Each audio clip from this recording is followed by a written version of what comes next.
Hey guys, Matt New Haven Model Railroad here. So, you ever have it where you say you're not going to buy anything more and then you end up doing it?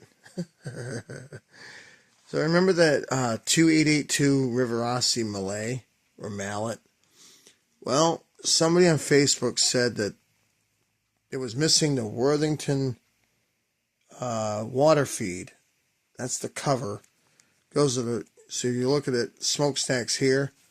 And this fits right in the front, like that. So they got two of these. It's from this company. It was on eBay. Miles of Smiles Prints.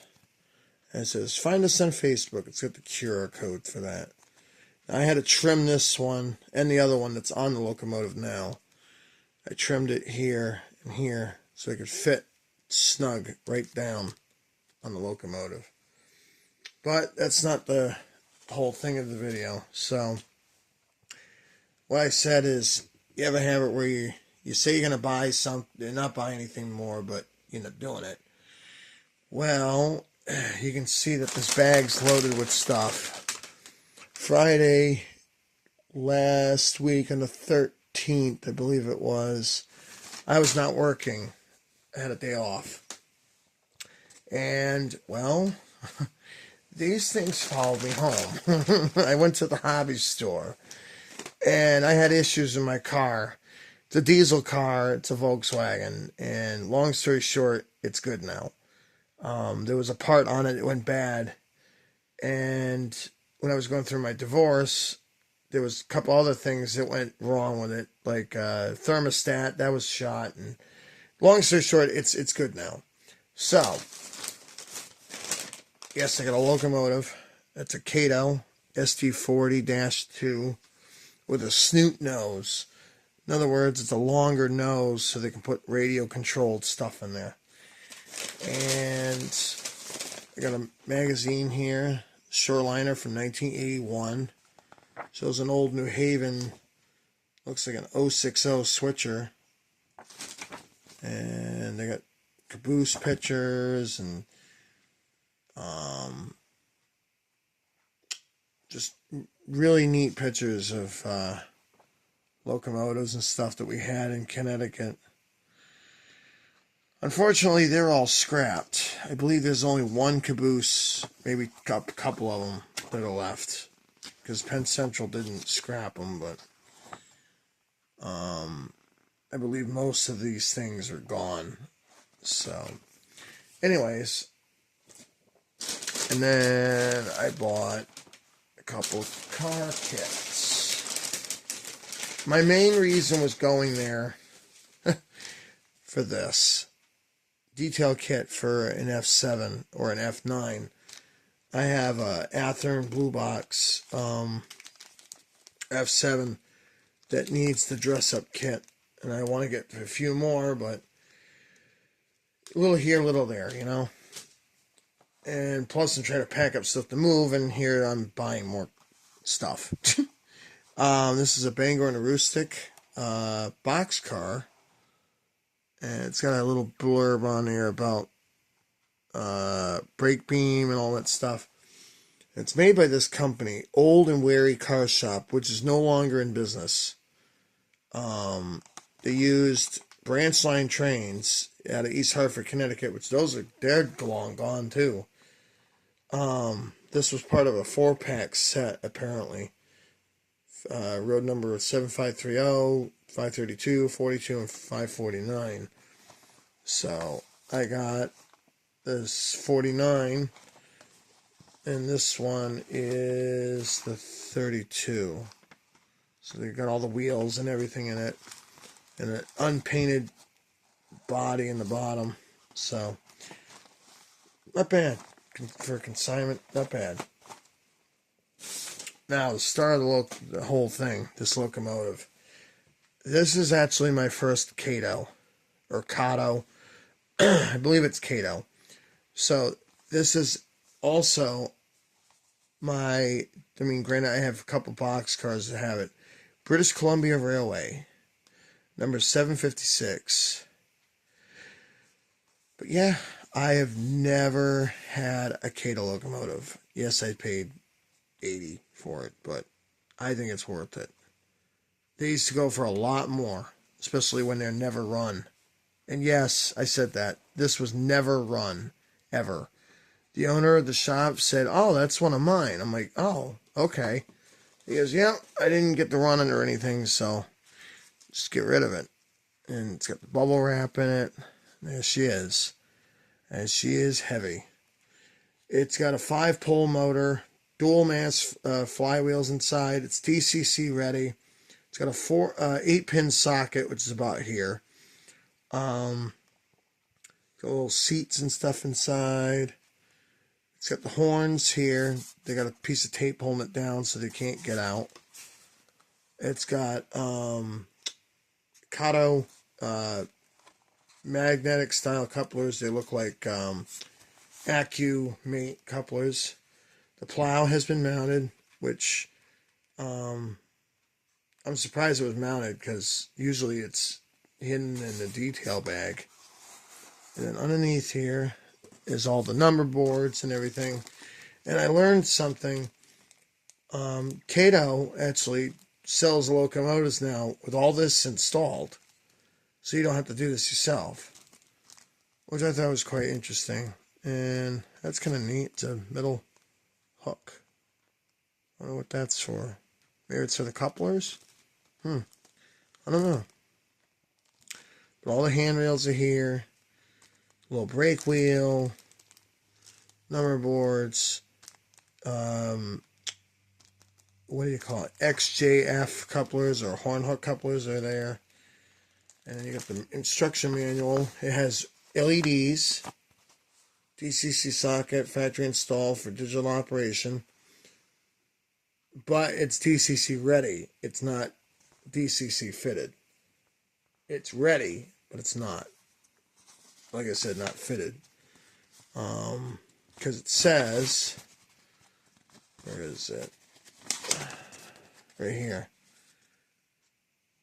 If you're using DCC, you have to remove these two little clips and then put your socket, plug it in, and have your DCC unit about here. There's an exploded diagram. As you can see, 5-pole motor, dual brass flywheels, LED lights, directional, and oh, that's what that is. Handrail hole opener. So that piece of metal is to open up the holes so that you can get the handrails in it. Well, that's good. Good to have.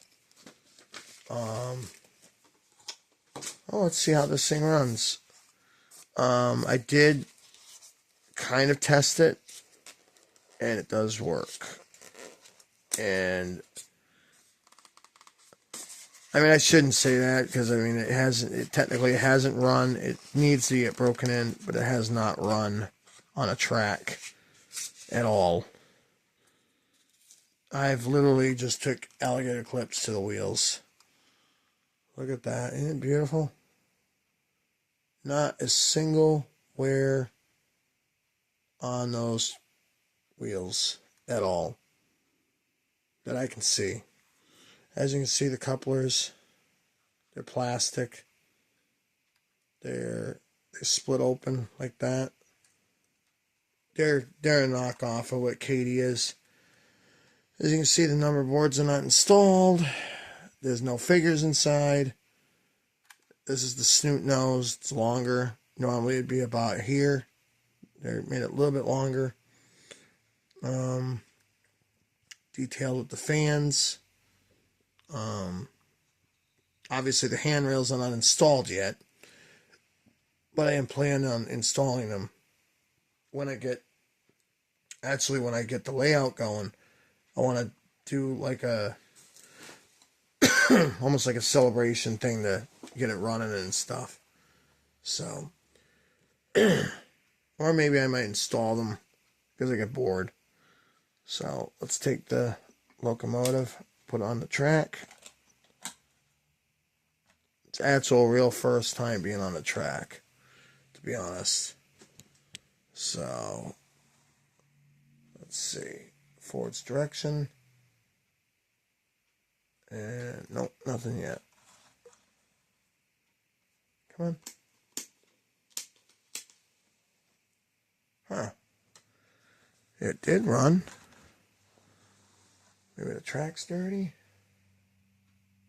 Or connection.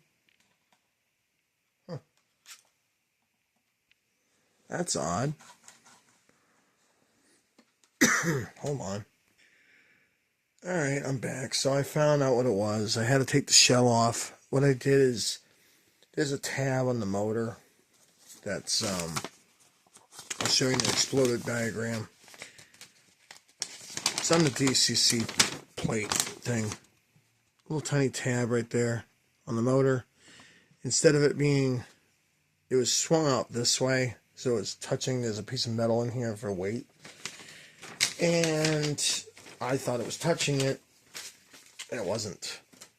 So when I folded it back down, it made contact with the weight. So, here we go. I'm going to give it its run here. Put it forward direction. Give it some power. Very smooth runner. Now, to prove that it is directional lighting, I'm going to swing it over carefully.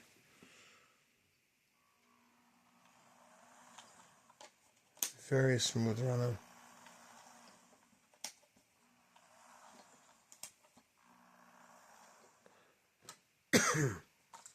But yeah, the only thing I don't like about Kato and Atlas copied, well, they copied it, and Kato designed this. It's neat, but there's a flaw in my eyes.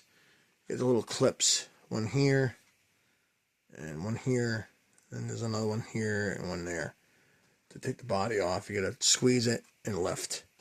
It's great, but I prefer screws for one reason. Because these things, yeah, they might, they'll strip or whatever, but the little clip blows off. What do you do then? Otherwise, I love the locomotive. It's great. Seems like it's going to be a good puller. It's got very heavy weight to it. Nice details for, 2000s locomotive. They don't even make this one anymore. They make the SD40-2, but they don't make it the snoot nose. And I believe, yeah, like I said, Kato has the details already pre-mounted.